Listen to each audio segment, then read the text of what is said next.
Welcome to the DSN College Football Recap Show. Today we're getting it started off with a lot of top headlines, including the Red River rivalry going down to the wire with a game-winning field goal to decide it. A huge comeback mounted by Oklahoma, but was it enough? A lot of top 10 upsets, including LSU going down to the line, Auburn going down to the line, and a lot of other top 10 upsets, including a Bryce Loveless Stanford team, which looked very weak against this Utah defense. We'll get it started down in Dallas, the Cotton Bowl, home of the Red River rivalry. A little bit of a jump pass for a touchdown. That's how you get it started. Colin Johnson, he receives a pass from a little Jordan Humphrey, and extra point was good, so it's a tied-up ball game. 10-10, this ball game's all knotted up here with 10 minutes to go in the second quarter, airing it deep, and he has a man, Trey Watson, touchdown from Sam Ehlinger, and the Longhorns go up 17-10. What a throw from Ehlinger right there. We move ahead in the ballgame as Texas is all hyped up with 5 minutes to go as Texas is still up 17-10. Ehlinger keeping it himself and doing it himself into the end zone. Texas goes up by 2 scores, 24-10. They take a nice lead. But would that be enough against Oklahoma? No, it wouldn't. You have Kyler Murray, a Heisman contender. He wouldn't go down this easy. About 30 seconds left in the first half. Murray, a fake, a lob to the back of the end zone. That's CeeDee Lamb, a 5-yard touchdown pass from Murray. And now it's just a one-score game going into the locker rooms. It would be 24-14. Texas would lead. We are here in the third quarter. This ball game is a 31-17 one, and he's going to air it deep. He has a man, Hollywood Brown, and he's into the end zone for a touchdown, a 77-yard pass from Murray. It's now just a one-score game.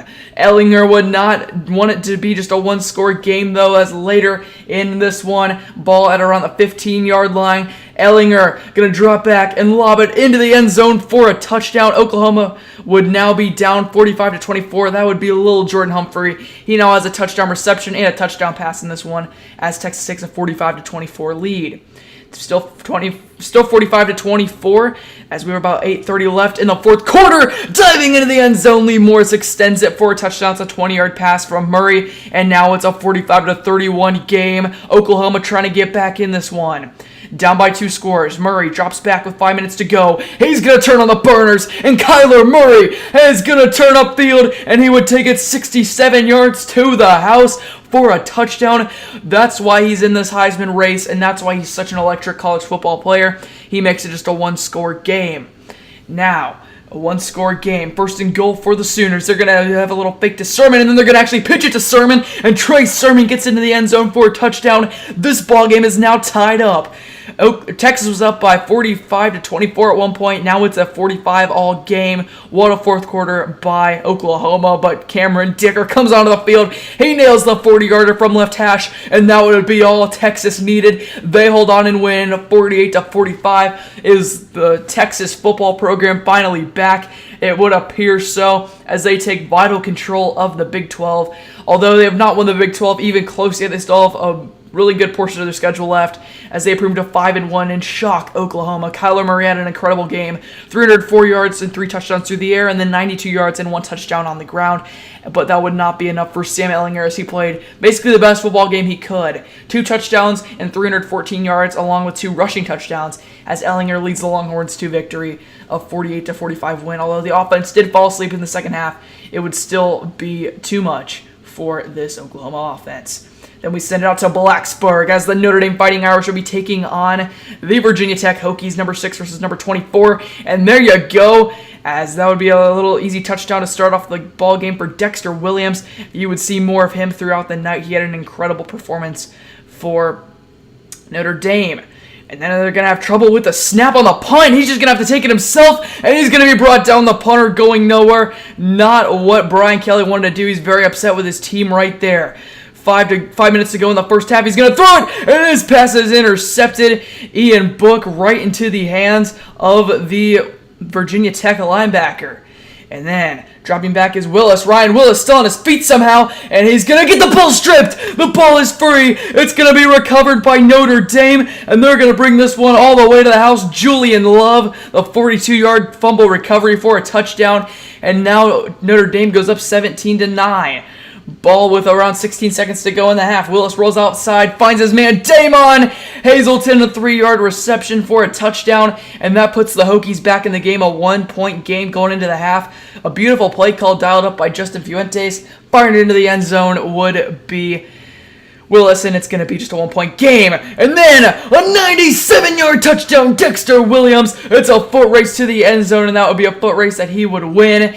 Inching his way into the end zone, Dexter Williams all the way. He would have an incredible performance on the night as Notre Dame would get carried by him. Brian Kelly loving it, saying, "Go, go, go." That's a house call for Williams, and Notre Dame takes a nice lead. 24-16 still. Dropping back is Brooke, and Book's going to fire it to his tight end, Miles Boykin, and Boykin into the end zone. He inches his way down the sideline and dives into the end zone. That's a touchdown. It's now 31-16. The Fighting Irish lead. A beautiful swim move right there. Catches it at around the 25-yard line and takes it all the way to the house for a touchdown, a 40-yard touchdown right there. And then Book, a little throw to the back of the end zone. That's Miles Boykin one more time. 38-16. The Irish now lead. What a touchdown right there as Notre Dame really playing great football so far in this ball game. But it would be not all Notre Dame as a beautiful catch there by Eric Kuma into the end zone. Kind of a risky throw from Ryan Willis, but a beautiful throw right on the money. And then Dexter Williams. This is the dagger the Fighting Irish needed, dancing his way into the end zone, and the Notre Dame Fighting Irish would win this ball game. Seeing this one more time by a final score of 45-23. As Notre Dame not only pretenders anymore, they are officially contenders. Dexter Williams, an elite game right there, almost 200 yards, but he had 3 touchdowns on the ground. A crazy performance from him. Notre Dame played great football. And 2 years ago, you remember Brian Kelly almost lost his job. His job was really on the line. He was on the hot seat. And this team has come together and made amazing games so far this year, beating Michigan, beating this Virginia Tech team. A really great season so far from Notre Dame. They could be a dangerous team come playoff time. Now the UK Wildcats at 5-0 taking on the Texas A&M Aggies. They'll do a little pitch play to Lynn Bowden Jr. and he's going to take this one all the way to the house. A 54-yard touchdown for him. And the Wildcats sitting at 5-0 trying to take complete control of the SEC West with a win here. Take it to the house and go up early in this ball game. Kellen Mond says, "Don't count me out here." Some second quarter action. 1:14 to go in the second quarter. Fires it to Courtney Davis. That's a 3-yard touchdown. And the A&M Aggies tie it up. Davis getting a little bit cocky there. Things would get a little bit tense in this ball game. So this game's all tied up at 7 apiece. Later, though, 3rd and 8 here in the fourth quarter. The pass is tipped by the receiver, and it's intercepted by Kentucky. That was a beautiful pass over the middle, but the receiver, instead of just letting it go, tips it into the air. That's a big no-no. 10 minutes to go in the ball game. That pass is tipped by the receiver again. Jace Sternberger, the tight end, catches it off the tip, takes it to the house. A 46-yard touchdown pass from Kellen Mond to Jace Sternberger, and the Aggies go up 14-7. 3rd and 1, Mond with the football. He loses it. The ball's free. Hot potato. Who has the hot potato? The Wildcats do. Darius West beats his man and into the end zone. The Wildcats tie it up, and they are back in this ballgame. A scoop and score, and this one's tied up at 14 apiece. With 2 seconds left in regulation, Kellen Mond rolling outside. Pressure is applied. He heaves it deep to the end zone. Could he get it? It is caught. No, it's not. It hits the ground, and this one's going to overtime. A&M almost won it right there. When I was watching it live, I actually thought he caught it, and that would have been a crazy ending, but it gets off of his fingertips, hits to the ground right there, as you can see clearly hitting the ground, and we would head to overtime. Who has the football first? It would be Terry Wilson and the Wildcats. He's going to be wrapped up and sacked at around the 35-yard line. It's 4th down, and Kentucky would have to call on their field goal unit. Miles Butler, he has a long of 40 yards. Here's a 43-yarder from right hash. The kick is up, and it is off the crossbar. It is no good. A heartbreaking miss for Kentucky. The senior Butler barely missing it, clipping the crossbar. Now it's going to be A&M football.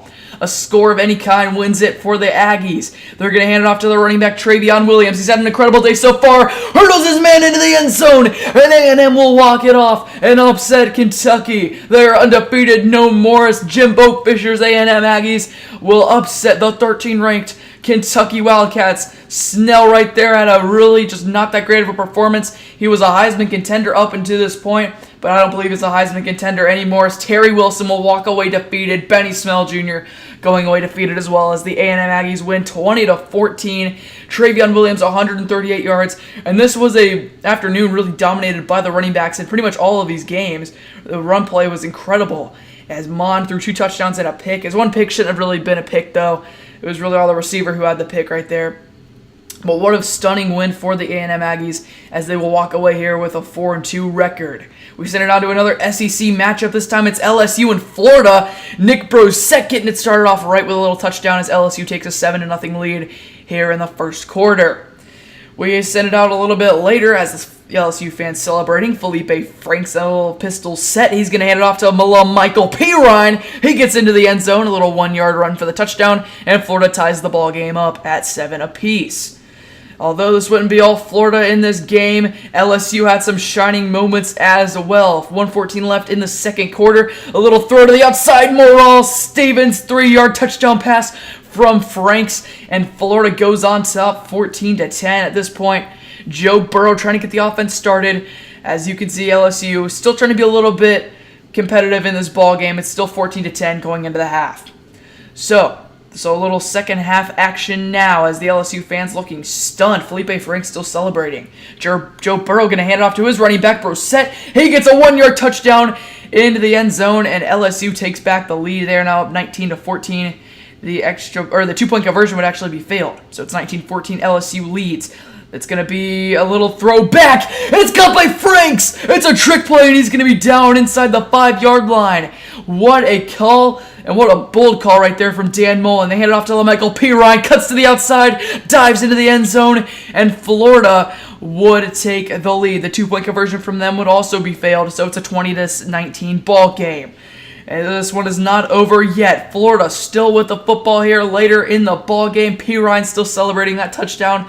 But LSU would have the ball here on 3rd and 4. Gonna fire it. And it's intercepted. Brad Stewart Jr. down. And he dives into the end zone. That's a pick 6 to the house. That's a house call right there. A pick 6, 25 yards. And the Florida Gators would stun the 5th-ranked LSU Tigers and Joe Burrow. A stunning win right there. 27-19. And just like that, a team's season can be ruined. LSU will more than likely drop out of the top 10 after that ball game. What a stunning and absolutely shocking loss for them. Nick Brosette, 95 yards on the ground. Despite his incredible afternoon, it would not be enough for his LSU Tigers. Michael Pirine had a pair of touchdowns in that ball game as he played his heart out and really played an incredible ball game there. Now we're going to send it out to Utah and Stanford here in Stanford, California, into the end zone. That's a touchdown right away for the Utes. KG Costello throwing it, and that pass is intercepted. It's going to be picked up by Jalen Johnson. He's going to bring it down the sideline. KJ Costello, can he catch him? No, he can't. That's an 100-yard pick 6. The house call for the Utes. They go up 14-0, and the Stanford crowd was silenced. They hand it off to Zach Moss. Zach Moss down the sideline, a 35-yard run for a touchdown. The extra point was good. It's a 21-0 lead for Utah. Stanford trying to stay in the ball game. He's going to throw it deep. He has a man. It's going to be caught inside the 5-yard line. What a throw right there. And then on the very same drive for the Stanford Cardinals, it's going to be a handoff to Trevor Spates. Remember, Bryce Love was hurt as he gets into the end zone for a touchdown. Still in this ball game. Diving into the end zone. Another touchdown for Cameron Scarlett this time. It is now a 27-14 ball game. KJ Costello trying to air it out for his man. He has a man. That's Michael Wilson. 26-yard touchdown. It's 27-21. Stanford within 6. But another extra point for Matt Gay. It's a 30-21 game. Tyler Huntley avoids 1 sack. He's going to air it deep. An incredible throw under pressure. It's caught by Samson Nakua for the touchdown. 57-yard touchdown pass right there. And the Utah Utes would stun a Bryce Loveless Stanford team. 40-21 on the road. KJ Costello threw 2 picks. And those are 2 very crucial picks in this game. Zach Miles, 160 yards in his 2-touchdown performance, and this is a very defining game for Stanford. They are more than likely out of the playoff race right now with those 2 losses in the Pac-12. 2 things that really aren't going your way with 2 losses, and you're also in the Pac-12. But we send it out to another SEC matchup. This time it's Auburn and Mississippi State. A little trickeration trying to get cute. Jarrett Stidham has a man wide open and he misses him. It's like having a layup in basketball and just completely almost slipping. Stidham knew he had a nice play right there, but just didn't convert. And then the punt, it's going to be scuffed. And it's going to be finally recovered by Mississippi State. They would have great field position, ball at the 35-yard line. And the Bulldogs going all wild right now. So 6-3, Mississippi State leads with 4 seconds to go. It's 4th and goal. They're going to go for it. Nick Fitzgerald keeping it himself, going up the middle. Did he get there? Controversial play call. They would call it a touchdown. The ruling on the field would stand. You can't tell right there. I believe he did get in. It would be ruled a touchdown as Mississippi State has the lead. Jarrett Stidham down by 10 with 2 minutes to go in the third quarter, rolling outside the pocket. He's going to hand it off to his running back, going up the middle, and he's going to fight through the seam and get into the end zone, but he loses the football, and it's going to be recovered by Mississippi State. They're going to get out the back for a touchback. As you can see, did he get into the end zone or not? An extremely controversial play call. It would be looked at, and it would stand as a touchback, so Mississippi State would hold a 10-point lead. Fourth quarter action now. Nick Fitzgerald with the football. He's going to do a little read option. He's going to keep it himself. There goes Fitzgerald. Sheds a tackle. He's going to turn upfield. Nicky F. still on his feet, and he finally goes down around the 20-yard line. What a run right there. And that run would break Tim Tebow's SEC record for rush yards by a quarterback. The 31-yard attempt will be blocked. Auburn going to recover it at the 10-yard line, and he's going to keep going. There goes Auburn, and it would eventually be brought down. It's 4th and 7. Auburn needs to convert. The ball game on the line. Jarrett Stidham drops back in the pocket. Pressure's brought. He fires it, and it's incomplete. What a stand by Mississippi State. And the Bulldogs, a crucial stand right there, but it's not over yet. Nick Fitzgerald with the football, trying to put the game out of reach. Keeping it himself on 3rd and 3. He converts the crucial first down right there as they move the chains. 3rd and 1. Nick Fitzgerald keeping it himself one more time. Going up the middle. Nobody's in front of him. That's a touchdown, and the Mississippi State Bulldogs would hold on and win and absolutely stun the Auburn Tigers. Nick Fitzgerald would go crazy on the sideline. As you can see them celebrating right there. Played a game of a lifetime right there. Nick Fitzgerald, more than likely a 1st or 2nd round pick in the draft. Anywhere from a 2nd to 4th round pick in the draft. As he had a pick. And he had an incredible game on the ground that day, 195 yards and 2 touchdowns. It was actually 4th in all of NCAA in rushing that afternoon. So, our final highlight of the afternoon, it's going to be a Big 12 matchup between Iowa State and Oklahoma State. Keeping it himself would be Taylor Cornelius rolling outside of the pocket. He's going to fire it off his back foot and into the end zone. It's caught by Jelani Woods, and the Sooners go up. The Cowboys go up 7-0 early against the Iowa State Cyclones. You know, with the Big 12, it's going to be a high-scoring affair. As you can see, Cornelius rolls outside and delivers a dart 14-yard touchdown pass right there. And this place will go crazy. A little later, dropping back would be Brock Purdy. Avoids 1 sack, rolling outside of the pocket. He's going to fire it all over the end zone. It is caught! Hakeem Butler stays in. That's a touchdown. A 21-yard catch for Hakeem Butler, the big man from Ames. What a catch, and it's all knotted up. Actually, they would take the lead after that. It's a 9-7 lead after a safety from Iowa State. Purdy would keep it himself here, and he takes it into the end zone. A 29-yard run right there for a touchdown. Iowa State extends their lead. They're up 16-7 right now. This ball game was not over. As you can see, Purdy, actually the second-string quarterback, a little fake pass right there, gets them on that, and then takes it into the end zone for a touchdown, dancing his way in there. A little later in the ball game, Iowa State with the football. It's a play fake from Purdy. He's going to air it out deep, and he has a man. Who is who it is? It is going to be number 23, Sheldon Croney Jr. That's going to be Matthew Eaton. It's going to be 30-21 now. Iowa State extends their lead. What a pass right there from Purdy. Throwing it into coverage. Somehow he comes down with it. What a catch right there from Eaton, who just makes it an incredible play in coverage. I don't know how he caught that football. That for sure has to be a top 10 play on SportsCenter next morning. And then dropping back is Purdy. He's going to air it as he gets hit, and he has a man open. There he goes down the same end of the end zone for a touchdown. Tariq Milton, 60 yards. That is a touchdown, and Oklahoma State is now down 48-35. And this ball game would be over. Iowa State, an absolute stunning victory as they pull off an incredible upset against the Oklahoma State Cowboys, and they would win this one by a final score of 48-42. Brock Purdy, 4 touchdowns and 318 yards, the freshman playing a game of a lifetime. As you can see, Taylor Cornelius had 4 touchdowns himself, but it just wasn't enough for the 25th ranked Cowboys, as they will likely drop out of the top 25 after this performance. Now we're going to do little scoreboards around the league. Georgia Tech blows out Louisville 66-31. Clemson's Trevor Lawrence comes back after his injury. They win 63-3 against Wake Forest on the road. Notre Dame, as we saw, beat Virginia Tech 45-23. Miami comes back from behind and beats Florida State 28-27 at Hard Rock Stadium. NC State beats Boston College 28-23. And Pitt pulls off the win against Syracuse. They would win 44-37. Now we move on to the Big 12 scoreboard. As you can see, Texas beats Oklahoma in the Red River rivalry 48-45. Kansas loses to Will Grier in the West Virginia Mountaineers 38-22. Like we saw, Iowa State beats Oklahoma State 48-42. And Baylor beats Kansas State 37-34. Some Big 10 scoreboards now. Ohio State and Dwayne Haskins beats Indiana 49-26. Michigan plays a pretty good ball game and beats the Terrapins of Maryland 42-21. Wisconsin beats Nebraska 41-24. And Northwestern pulls off the upset against the Spartans, who are going to probably drop out of the top 25 as they lose by 10 at home. Illinois beats Rutgers at their very depressing blackout 38-17. Iowa beats Minnesota, 48-31. Minnesota had those beautiful uniforms like usual. Pac-12 scoreboard, Washington beats UCLA by a touchdown. Utah upsets Stanford 40-21.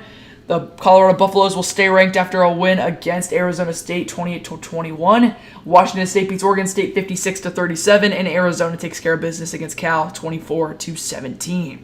SEC scoreboard, Bama blows out Arkansas 65-31.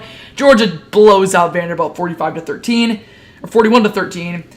Florida beats LSU.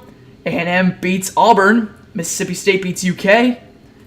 Missouri barely loses to South Carolina. Drew Lock, just not enough in that one. And then Ole Miss blows out a no-name opponent in UL Monroe. So a lot of great upsets in the SEC this week, and a lot of blowouts because they're not that great of teams in the SEC, but there's also a lot of great teams and a lot of top 25 teams. Now the Heisman Watch, or the projected Heisman Watch for next week, we have Tua Tagovailoa at number 1. He put up 334 yards, only attempting 13 passes. That's crazy. 4 touchdowns against Arkansas. He had 6 passes that were not touchdowns, and 4 that were. That is just incredible. Kyler Murray comes in at number 2, and 19 for 26 and 304 yards for the Sooners. He was also had almost 100 yards on the ground. An incredible performance for him. Dwayne Haskins, 455 yards and 6 touchdowns, but also those 2 picks, which isn't that great against Indiana, but putting up video game-like numbers with 455 yards. And he threw almost 45 passes in this ball game. Absolutely airing it out. At number 4, I have Will Grier. He had an okay game despite those 3 interceptions. He had 4 touchdowns to kind of back it up in their win against Kansas. And then at number 5, we have Ed Oliver, 13 total tackles, 4 solo, 1.5 tackles for a loss in the win against Tulsa. And this will be all for the college football recap show presented by DSN. If you guys enjoyed, please drop a like and subscribe. Guys, if you're wondering what's going to happen to SEP, that will no longer be a thing. I'm now going to do college football recap shows like this and college football predictions on this new channel called DSN. If you're watching this on the SEP channel, you can click the link in the description to be redirected to that new channel. And I hope you guys do subscribe to that. There'll be a lot of videos like this on there, and I hope you guys did enjoy this. This took a lot of time to make, but they're going to be weekly. It's going to be really fun. I hope you guys stay tuned. Thank you guys for watching, and goodbye.